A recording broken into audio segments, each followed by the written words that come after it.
This Pride Month, Nickelodeon, in the form of a drag queen, has an important message for your kids. They should be true to themselves. Baby blue, pink, white represent transgender people, and black and brown represent the queer and trans people of color. We're all in this together.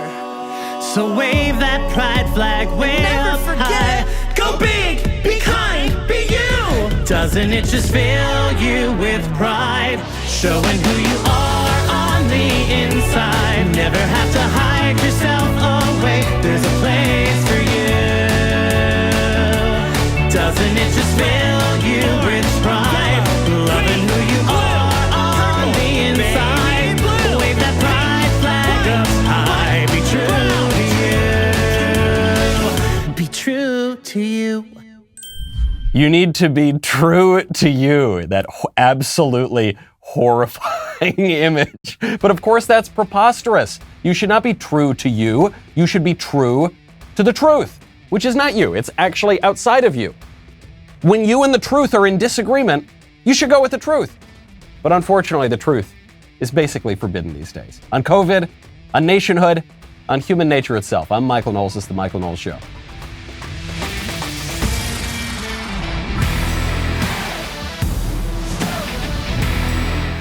Welcome back to the show. My favorite comment yesterday from Old Schooled, who asks a question. He asks, what's the difference between a conspiracy theory and the truth? The answer, 6 to 12 months. That's a very good point. Absolutely true. If you want to remember things from the past, by the way, I would strongly recommend Paint Your Life. If you want to give a truly meaningful gift, you've got to try paintyourlife.com. Get a professional hand-painted portrait created from any photo at a truly affordable price. You choose from a team of world-class artists. You work with them until every detail is perfect. It's a very quick and easy process. You get a hand-painted portrait in about 3 weeks. This makes the perfect birthday, anniversary, or wedding gift. It's just phenomenal. I love these guys. You send in a photo, or actually multiple photos, and they'll craft something for you. You'll work with them every step of the way. I like the oil paintings. You can get other kinds of paintings. It's just beautiful. I have one of these hanging in my living room. I would have two, but I gave one to my stepbrother as a wedding gift, and that one's gorgeous too. They're just incredible. I love this service. Makes such a great gift. Great Father's Day gift coming up. At paintyourlife.com, there's no risk. If you don't love the final painting, your money is refunded, guaranteed. Right now, as a limited time offer, get 20% off your painting, 20% off and free shipping. To get this offer, text Michael to 64,000. That's MICHAEL to 64,000. Text Michael to 64,000. Paint Your Life. Celebrate the moments that matter most. Terms apply. Available at paintyourlife.com/terms. That's Michael. Text it to 64,000. That image from Nickelodeon, this scary-looking drag queen telling your children that they need to believe that little boys are little girls and little girls are little boys or whatever nonsense. I mean, this is horrifying. I don't think this is liberty. Contrary to some squishy Republicans, I don't think this is one of the blessings of liberty, okay? I don't think this is in the American tradition.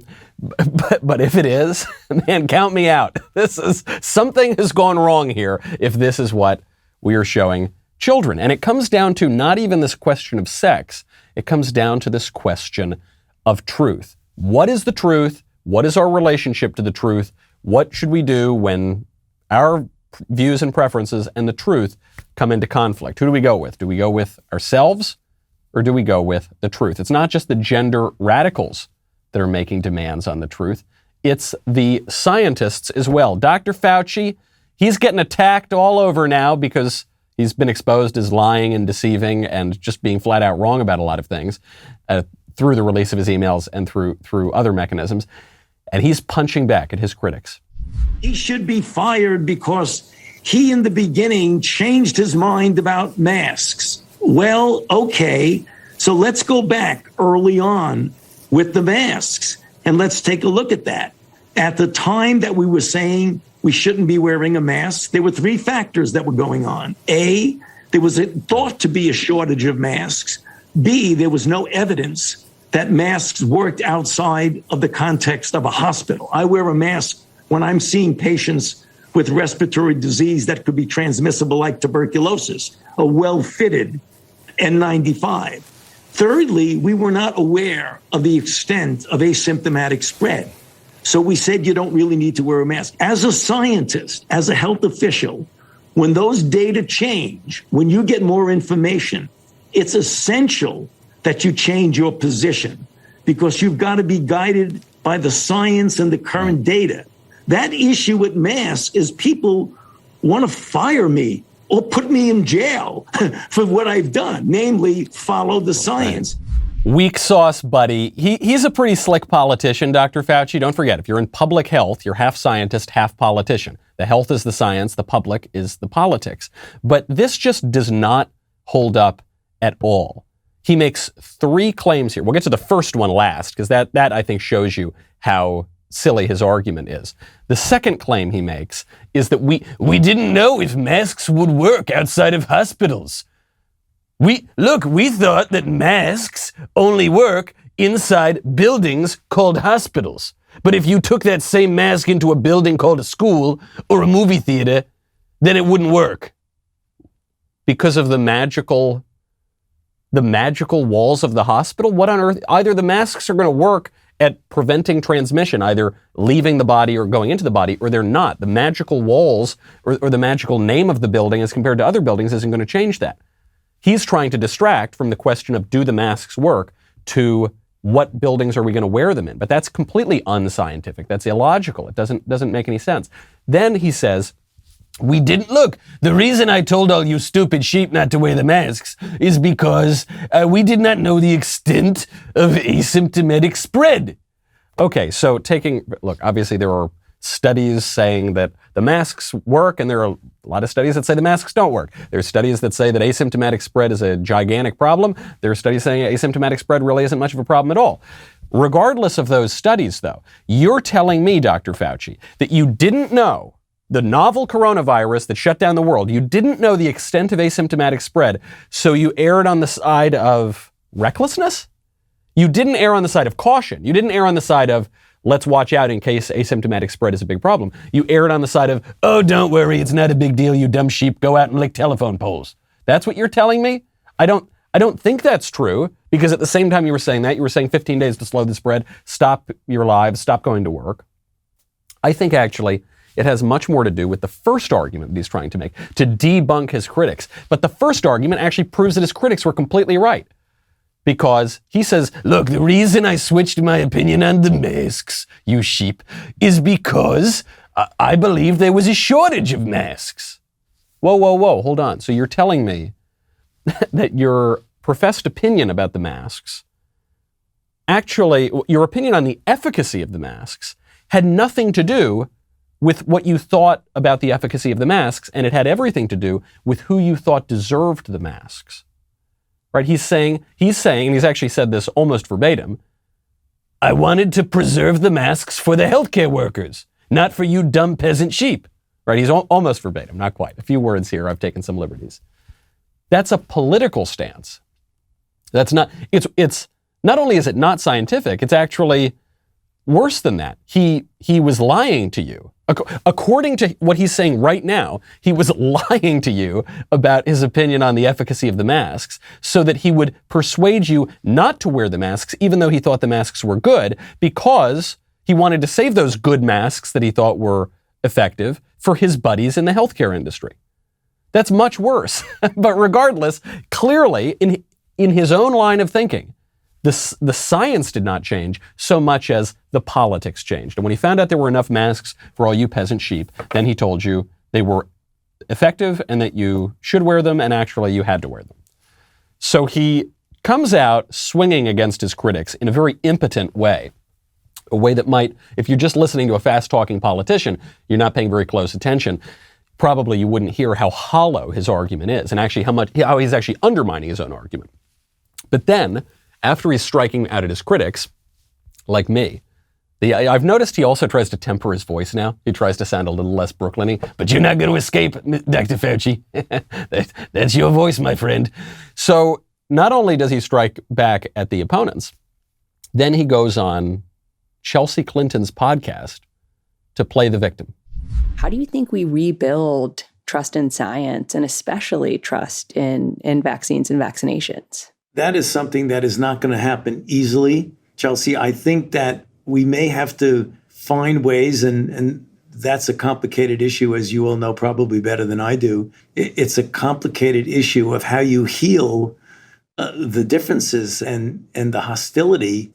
I mean, I've been the object myself of a phenomenal amount of hostility merely because I'm promoting what are really fundamental, simple public health principles. That seems astounding that would generate a considerable degree of hostility. But it is. It is.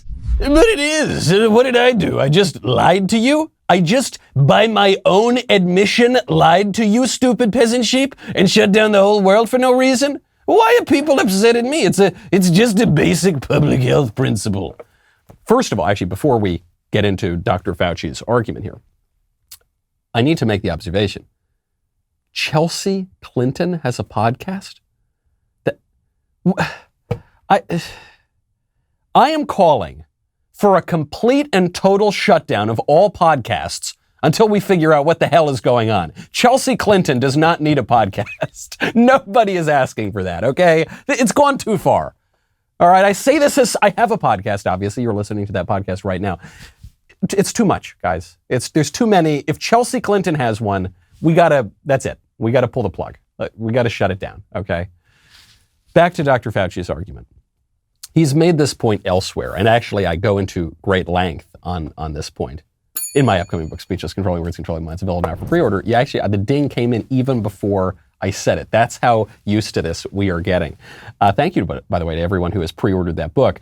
We've got some copies out there now, some sort of pre-ordered review copies that have gone out to various magazines. So people are starting to read it. I look forward to all of you reading it. We'll talk about this little aspect right now, though, on this show.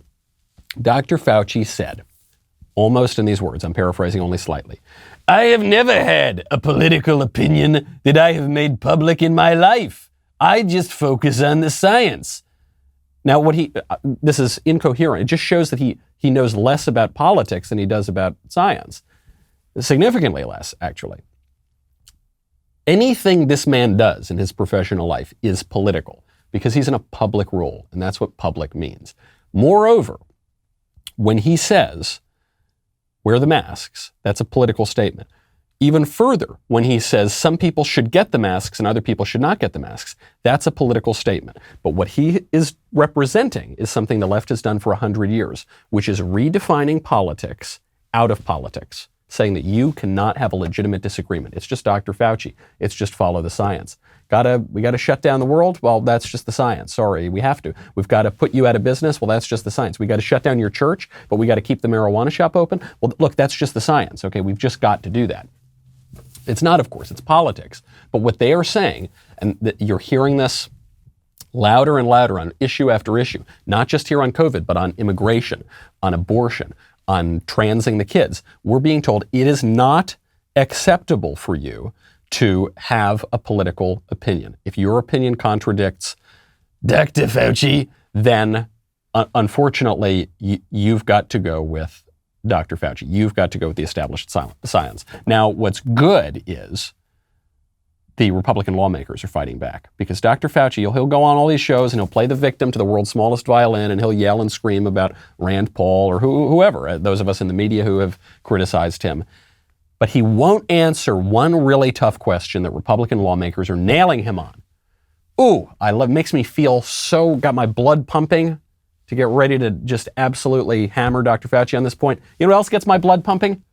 Echelon. Echelon's fitness app provides you thousands of live and on-demand classes with great music from your favorite artists. With Echelon, you can work out anytime, day or night. You just pick your class, track your workouts, and progress to reach your fitness goals. Echelon's certified fitness instructors are supportive, engaging, and fun. There's a full range of affordable workout equipment, including stationary bikes, smart rowers, very sleek fitness screens, or the auto-folding treadmill. All connected with the Echelon experience. It's really, really great stuff. I have found, it takes, you go to the gym, it takes like half an hour to go to the gym, then you get changed, and you do your workout, and then you got to shower, and you come back, and you waste so much time, you don't get a really great workout. Echelon makes it so much easier, and one membership covers a family of 5. Right now, my listeners will get a special podcast offer from Echelon. For a limited time only, start your 30-day risk-free trial offer with Echelon's EX3 bike for just $1. A special risk-free offer for 30 days with Echelon's EX3 bike for only $1 to start, plus free shipping. Only way to get that offer is by going to echelonfit.com/Knowles, ECHELONFIT.com/Knowles, echelonfit.com/Knowles. Dr. Fauci will go on all the shows and MSNBC and CNN and cry and whine about how everyone's criticizing him. He, the most powerful politician in the country, who's outlasted, how many presidents at this point? Since Ronald Reagan, the guy's been in office, making major national policy over the past 2 years, but we're not allowed to criticize him. Poor Dr. Fauci, boo-hoo-hoo. Well, top Republicans on the House Oversight and Judiciary Committees are demanding that he give them the answer to a very specific question. Not the masks, not the whatever he said on 60 Minutes, not that. More specific. I want to read this letter at some length, but because there are 4 parts to this letter, and they're really important here, okay? Because Fauci has not given an answer on this, and I don't think he can give an answer, because I think the answer will make him look really, really bad. Here's the first part. House Republicans remain concerned about the origins of COVID-19, including the increasing possibility that it originated and subsequently leaked from the Wuhan Institute of Virology in China.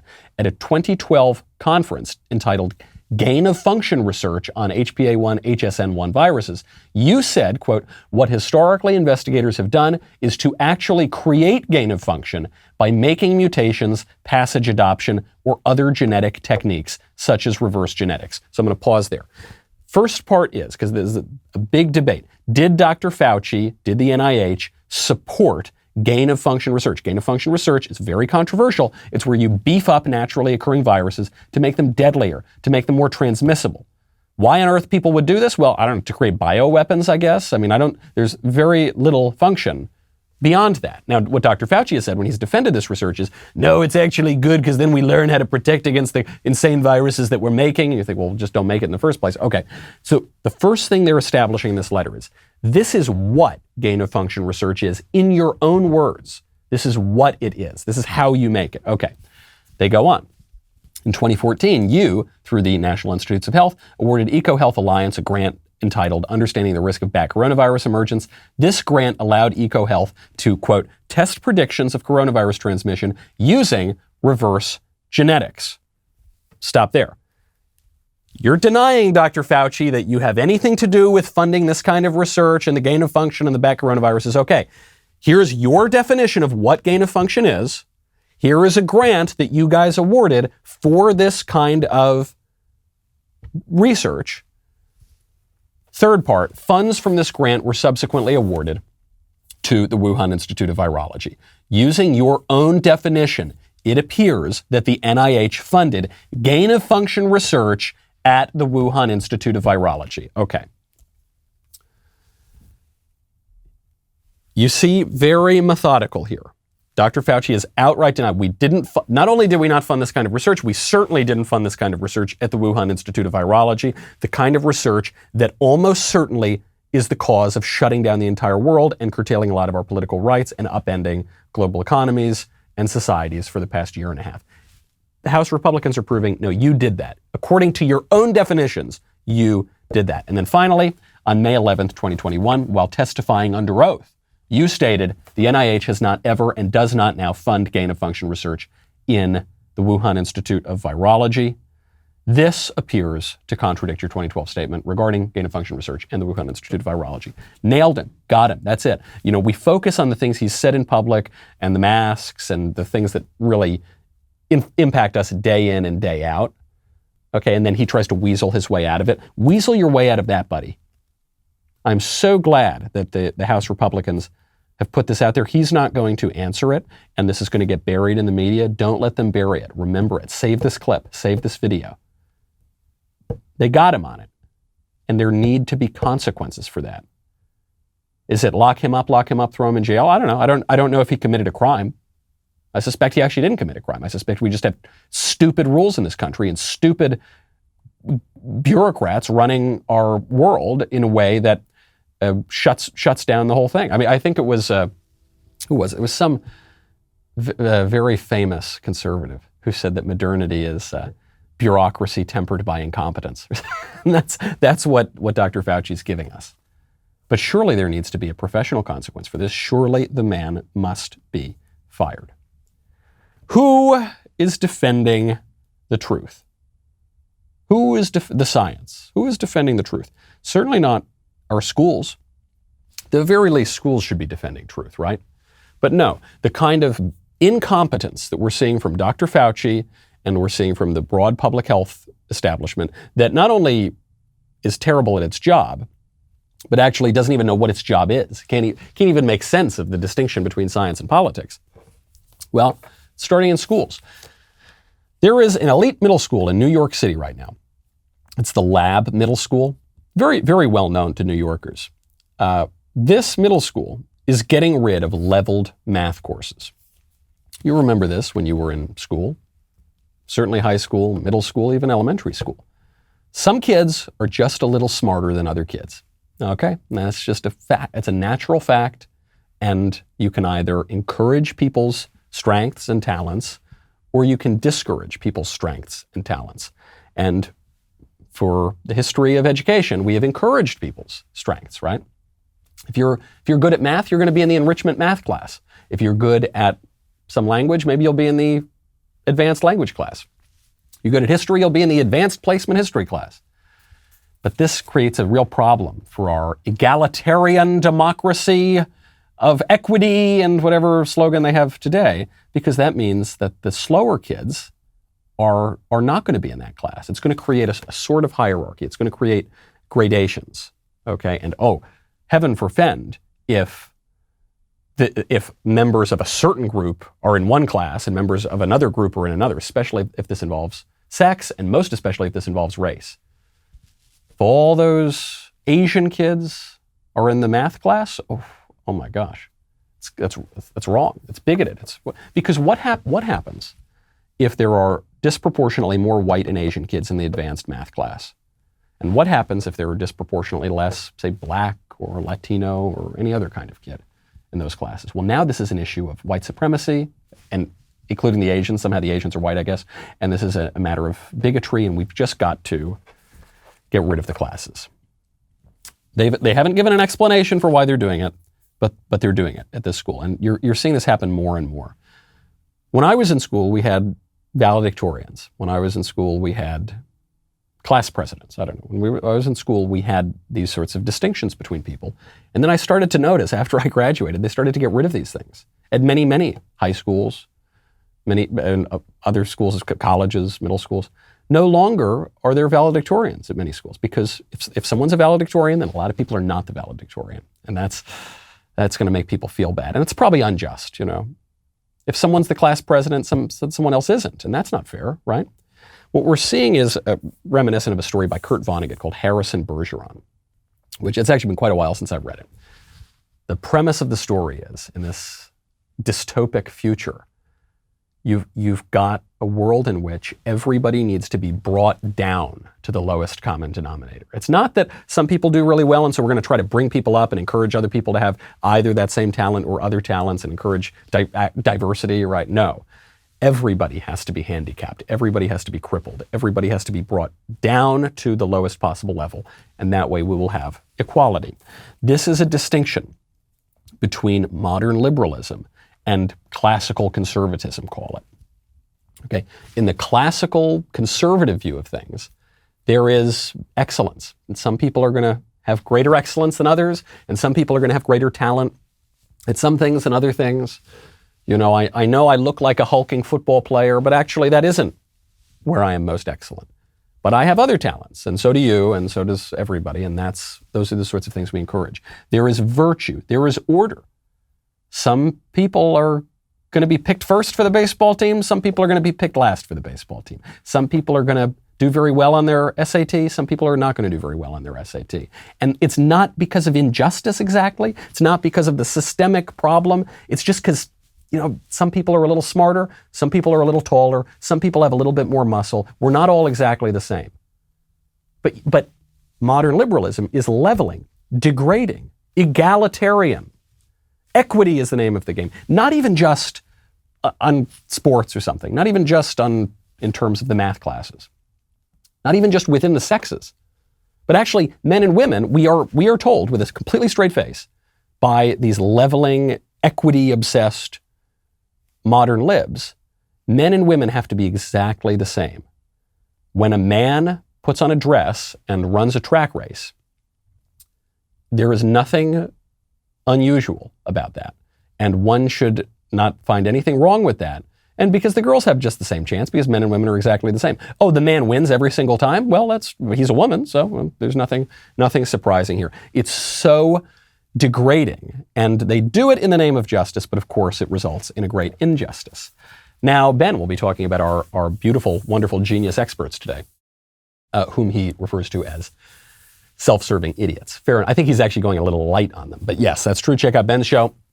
You can now find all the conservative content that you love wherever you are, all on the Daily Wire app. Even if you're not a Daily Wire subscriber, you will be the first to know what's trending with mobile notifications for the latest news and all of your favorite content, all of your single favorite show out there. I'm not talking about the Chelsea Clinton show, okay? I'm talking about another show. Download the Daily Wire app and stay up to speed with the freshest conservative voices around, no matter where you are. We'll be right back with a lot more.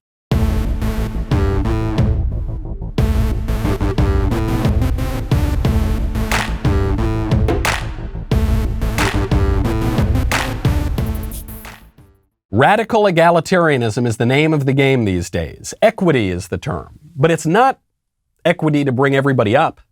It's equity to bring everybody down. It's an equity and egalitarianism that does not recognize doesn't even recognize the distinction between nations. It doesn't even recognize that the government of the United States has a special duty to its own citizens. No, because that's not equal. It's not egalitarian. What about the poor Nicaraguans? Well, I don't know. I mean, we can give them charity. We can be nice to Nicaragua. But the new view is, no, the government of the United States has just as much of a responsibility to foreigners as it does to its own citizens. It erases even the idea of a nation. Joe Biden just showed this today. He showed this because he's meeting with European leaders next week, and he is already telling us that he is going to drop U.S. protective tariffs on steel and aluminum. Now, this is an issue that has divided the right, because for really only the past 20 or so years, not even, there's been this free trade absolutism. There's this idea that tariffs never work. Tariffs are anti-conservative. And this is just historically ridiculous. The Republican Party was founded on tariffs. Okay, Abraham Lincoln said, "Give me a tariff, I'll give you the greatest nation on earth." The Republican Party was always the protective party. The pro-tariff party, the conservative movement was pro-tariff until the latter part of the 20th century. And there were plenty of good reasons to get rid of some tariffs, but they're instrumental reasons. There is no universe in which tariffs are anti-conservative, just as a general principle, as an eternal truth. That has never been the case. But here's some more evidence of it. Who are the presidents in recent memory most well known for instituting steel tariffs? Trump and Reagan. Trump and Reagan. They're the two presidents. The two most conservative presidents that we've had in 100 years at least are the two presidents who instituted the steel tariffs, and now Joe Biden getting rid of it. Why is he getting rid of it? Well, to answer that question, you got to ask, why did we have the steel tariffs in the first place? Why do we use tariffs at all? We use tariffs because the idea of absolute free trade just doesn't exist. I loved this question that Trump asked when some of the squishy types were yelling at him for even suggesting the use of tariffs. He said, if your argument is that tariffs don't work, okay, if tariffs don't work, why does every other country use them? If tariffs, they actually hurt your own country. If tariffs are so self-destructive and they never achieve anything, how come every other country on earth has them except for us? And actually, we have them too. But you're just sort of pretending that we don't. Because they obviously do work to achieve certain objectives. They work as a matter of leverage to get other countries to lower their tariffs, which is better for our economy. And they work to protect our industries, certain American workers who can be protected by those sorts of tariffs. In the specific case of steel tariffs, why are we instituting it here? Because China is cheating. China is illegally subsidizing its steel and aluminum industries.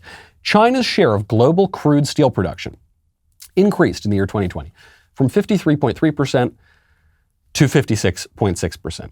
Now, we don't really import steel from China, but the problem is that China's overproduction of steel in violation of treaties depresses the price of steel on the global market, and it hurts our steel manufacturers. Okay, and there are other issues with this as well. But Joe Biden's getting rid of these tariffs. The allegedly, the least conservative thing in the world. Well, Joe Biden doesn't seem to agree with that assessment that so many conservatives have of tariffs. So he's getting rid of the tariffs because, well, it's not fair. It's not fair to these other countries. Look, yeah, maybe it's better for us. Maybe it's better for our industry. Maybe it's better for our workers. But, that's not nice to China. And Joe Biden, man, that guy's been cheering on China's rise for decades at this point, explicitly. Makes us rethink certain things, not just on economic matters, not just on trade deals, for instance, or tariffs, but on immigration. The Department of Homeland Security was created by Bush II after 9/11, brought together a number of different departments. And what DHS is focused on right now, what it's supposed to be focused on, is keeping foreigners who cross into this country illegally out of the country. Okay, that's one of the main focuses, if not the main focus, of the Department of Homeland Security. But the new radical Secretary of Homeland Security, Alejandro Mayorkas, says that actually the foremost priority of DHS is the dignity of the illegal aliens. I grew up with a very strong sense of my identity as a refugee and what it means to be displaced fundamentally in one's life. And so I asked, when we were in fact confronting difficult policy questions, the question of identity. What, as we struggle to reach an answer, what would the answer say about who we are and who we want to be? And I think that there are two foundational or guiding principles that really drive the answer. One is the concept, or actually the element, of dignity, and the other is the rule of law. Those are two foundational guideposts. As I seek to lead an agency, as we, as servants of the law, seek to bring justice in whatever we do. And here in the Department of Homeland Security, I think that must guide everything that we do. In that word salad, is this guy ever going to give a direct answer? He does. You just got to read between the lines. He says, the things that guide us are dignity, and the rule of law. Now, he's trying to put these things against one another because he's not talking about the dignity of the American people. He's not talking about the dignity of the American immigration system. He's not talking about the dignity of our borders. He's talking about the dignity of criminals, foreigners who enter our country illegally and flout our laws. Is the first thing they do here. That's not a dignified act, but he's saying that has dignity. I thought about my identity as a refugee. I want you to think about your identity as an American, and I want you to think about your identity as the Director of Homeland Security. And I want you to think about your identity as the enforcer of the rule of law. When he says it's about dignity and the rule of law, what he's saying is it's about opening the floodgates, ignoring the rule of law, and only prioritizing the illegal alien. And it comes from, I get where it comes from. It comes from this radical egalitarian idea. I feel it myself to some degree, or I can at least sympathize with this. We live in a very rich country. We live in a country, at least for now, that has relative political freedom and a generally pleasant political tradition, and nice communities, and lots of stuff, and lots of opportunity. And other people don't live in those countries. And that's unfair, I guess, isn't it? It's unfortunate, at least. And so, if we recognize the dignity and the equity, then we've got to let them in. We have to. We have to. Even if that will substantially weaken our own country. Radical egalitarianism. This is true overseas, too, not just to our neighbors in the South, even across the pond in the motherland. There are some woke students at Oxford University right now who have voted to remove a portrait of Queen Elizabeth II from a common room at Magdalen College, very famous place at Oxford, because this represents the UK's, quote, colonial history. Queen Elizabeth, one of the most dignified people on planet Earth. This woman has given her life to her country. She has served and served and served. She maybe one of the most beloved people on earth. But you see, the Queen, it's not very egalitarian. Because if there is such a thing as a queen, it's a poke in the eye. It is the logical conclusion of the different math classes. It's a recognition that different people are in different positions in life.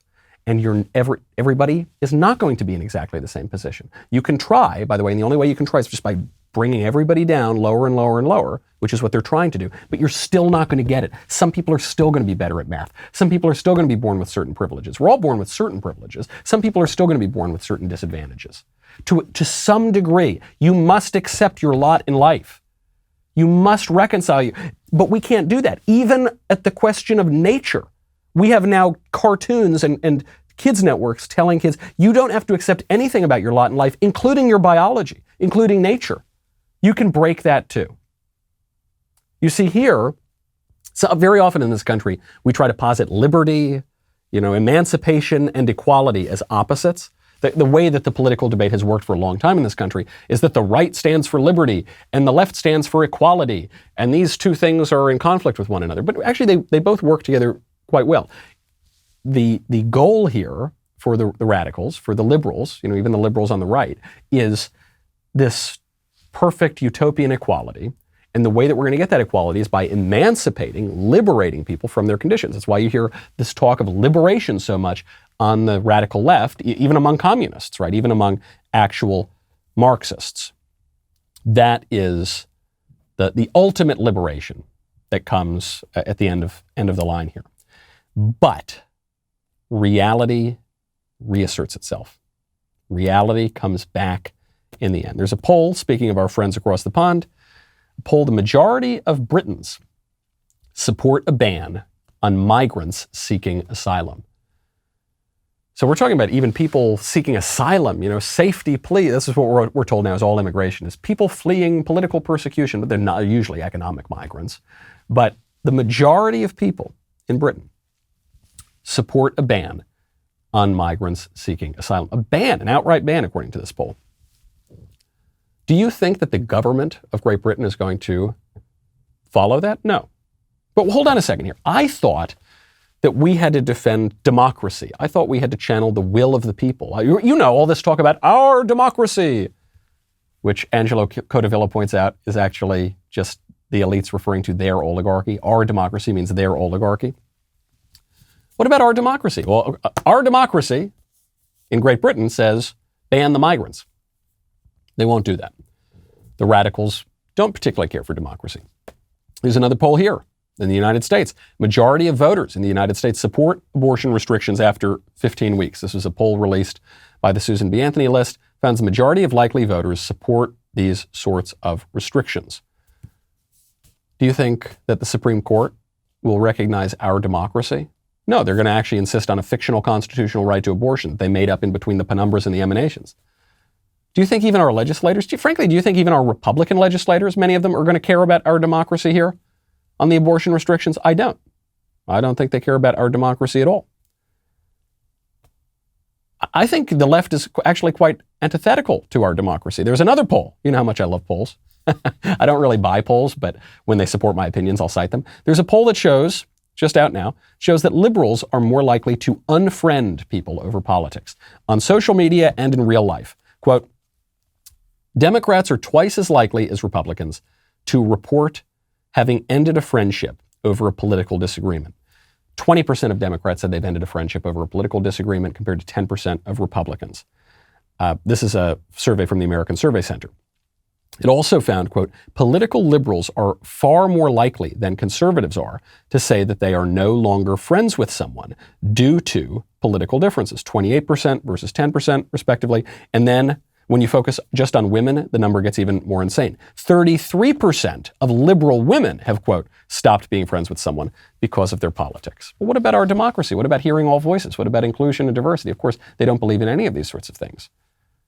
They have contempt for our democracy. The same people who talk about our democracy are the ones who refer to our countrymen as bitter clingers who cling to their guns and religion. And the only reason they question insane trade deals is because they have resentment toward immigrants or something, and they're bitter and filled with grievance. The same people who clamor on about our democracy are the ones who call their countrymen deplorable and irredeemable. I don't believe in this sort of thing at all. This radical egalitarianism has nothing to do with the care for their actual countrymen. Actually, they're dragging their countrymen kicking and screaming into this dystopia. In our democracy, you're not really allowed to question the government anymore, are you? Are you? On social media, if you raise a question about the 2020 election, if you point out that there were a whole lot of irregularities, is that the term we're allowed to use? There were a lot of irregularities there. You could be banned. You could be investigated, for goodness sakes. There was a game at Fenway, at the Red Sox ballpark, and someone just unfurled it. There's lots of flags and banners and signs. Someone unfurls a little flag out there, out in left field. It says Trump won. Trump won, okay. Now, this is an unobjectionable statement, first of all. Certainly he won in 2016. No, I guess you're not. Actually, I'm sorry. I've been told by Hillary Clinton and by the entire leftist establishment, and all the media, and I've actually been told Trump lost that election and he stole it. Remember, Trump's not a legitimate president according to them. So I guess you're allowed to question that election, but you're not allowed to question this election, which was far more vulnerable to fraud. That fan was ejected from the game. You're not allowed to say that. You're not allowed to question the government in our democracy. And by the way, the people who are the enforcers of this are not always from the government. They're from the broad blob as well, but you're not allowed to question it. So much for democracy. Our democracy types are actually not only disdainful of their fellow countrymen, they're actually willing to attack basic elements of our actual constitutional democracy. There was an LA Times columnist, Virginia Heffernan, who just made a pretty radical suggestion about people who exercise their Second Amendment rights, very basic civil rights in this country. She said, real estate listings should include the prevalence of gun ownership in a 50-mile radius and a number of annual mass shootings in the region. Time to change what a bad neighborhood is and introduce a meaningful tax on guns and gun violence. No one should say this is a great place to raise kids about neighborhoods where even one person has an assault rifle. We don't need to rehash the obvious points that what she thinks an assault rifle is not actually an assault rifle, and yada, yada, yada. You get it. I want to focus on the call here. She's asking that the addresses of gun owners be published,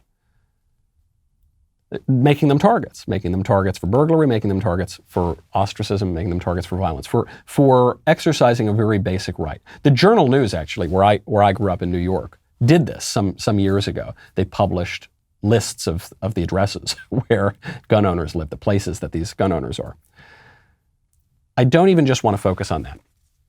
I want to focus on the divergence between what she's suggesting and reality. She's saying we need to redefine what a bad neighborhood is. And now we're going to define a bad neighborhood as places where people have AR-15s. The problem with that is those aren't bad neighborhoods. People have AR-15s in good neighborhoods. AR-15s are just not used in very many crimes. Very, very few. This is a well-trodden out statistic. It's almost become tedious. More people are killed each year with bats and hammers and clubs and fists than they are with rifles of any kind, including the dread AR-15. Now, guns are involved in some crimes. It's much more often pistols. That's much more often not in the Trump counties, okay? It's more often in Chicago and Detroit and Washington, D.C., and New York and Los Angeles, not places that are voting for Donald Trump, not places that are great defenders of their Second Amendment rights, not places that are buying the AR-15s. Actually, this woman has undermined her own argument here, because she's saying that all these places, out in the country where people have AR-15s, those are the bad neighborhoods. They're not. We know they're not. They're nice neighborhoods, actually. People like to go there. They have high real estate prices, okay? And they're not even, they're some place, if you go to a city, for instance, there'll be high real estate prices depending on what neighborhood you're in. But there's so much economic opportunity and you're making a lot of money and there's lots of social services and high taxes and all. But we're talking about places that are just sort of nice, that people actually would like to go to. It's not, you can't just redefine reality that way. The left loves redefining reality. That's sort of the central premise of my upcoming book, Speechless, Controlling Words, Controlling Minds, which is available. You can get a signed first edition copy at Premier Collectibles. Book's coming out in 2 weeks, at which point I will not be able to say it's available for pre-order. It will just be available for order. Speaking of bad neighborhoods, Kamala Harris just made what I think is her best argument for these radical immigration policies. I don't think it's a good argument, but I think it's her best argument, so I want to take it seriously. It's not about quid pro quo. It's simply about understanding, if nothing else, that the return on our investment is the same return on your investment that if you have a neighbor on your block where you grew up who's having a hard time, it's in the best interest not only of your neighbor but yourself to help them out, right? And that's how we think about this work. What is the United States' interest in this? We're prepared to show up and do it in a way that is motivated by the best interest of diplomacy and democracy and goodwill. So this is a very different view of foreign policy than Donald Trump's. Donald Trump's was, we're going to do things that benefit America. This was common sense until very recently. Our foreign policy is to benefit our country, be in the national interest. Kamala's view is we need to have a foreign policy that promotes global democracy, sort of liberal imperialism. But why? Why? I understand the argument if she says it's in our interest for Guatemala to be a better country. It's in our interest for Guatemala to be more flourishing, to have a better economy. Okay, I get that. Why is it in our interest for Guatemala to be more democratic? How is that in our interest? There are plenty of democracies that collapse and fall and fail. And then all those migrants are going to keep coming over. Why democracy? Why democracy even at the same time that Kamala and her Democrat friends undermine our democracy? Right? Democracy is full of deplorables and irredeemables and bitter clingers. What the left has done is try to remove those democratic elements and give all the power to the Dr. Fauci's of the world. But so we're undermining democracy at home, but we're promoting democracy abroad? Why? It's totally incoherent. Because what they mean by our democracy is not our democracy. When conservatives participate in our democracy, it is considered illegitimate. I'll give you an example very timely for during our Pride Month. We'll end where we began with drag queens. Laverne Cox, who is a man who wears a dress, just gave an interview to Variety talking about how important it is that we trans all the kids. He said, quote, what they're trying to do, what they, the conservatives, are trying to do, is to dehumanize these children, which is so heartbreaking. It's really heartbreaking when you see the way they're talking, the fervor with which they're going after these kids. In the face of that, we insist on the humanity of everyone, insist on the humanity of trans people, and particularly of trans children. Of course, it's the opposite. The transgenderists are the ones trying to dehumanize children. They're trying to get the children to deny their human nature and to pretend that they are women when they're men and men when they're women, vice versa. They are quite literally, quite specifically, dehumanizing the kids. Cox goes on. A few years ago, it was all about the bathrooms, right? There were a slew of bills all over the country attacking trans people in the bathroom. Now, pause there. Who were the aggressors in this culture war? We had a men's room and a ladies' room. Then the left got upset with that and said, no, men have to be able to use the ladies' room. And Republicans said, no, they can't. And now that's called the aggression. And he says, it was about trying to make trans people not exist. Let me not put too fine a point on it. Trans people do not exist. It's not a thing. Do you know who does exist? Men who have a psychological condition where they think that they're women. Those guys exist. I suppose deserve our sympathy and certainly deserve our compassion and our help. Do you know who does exist? Men who very much want to be women because they have some sexual preference that way. That certainly exists. But trans people, the idea of a man who then becomes a woman, that does not exist. That is a fake thing. And if you deny that exists, as virtually everyone for all of human history everywhere does, if you make this obvious point, if you just hold to the truth, right, you just say this basic truth, that's deemed illegitimate and out of our democracy. Beyond the limits of our democracy. So much for our democracy. I'm Michael Knowles. This is the Michael Knowles Show. I'll see you tomorrow.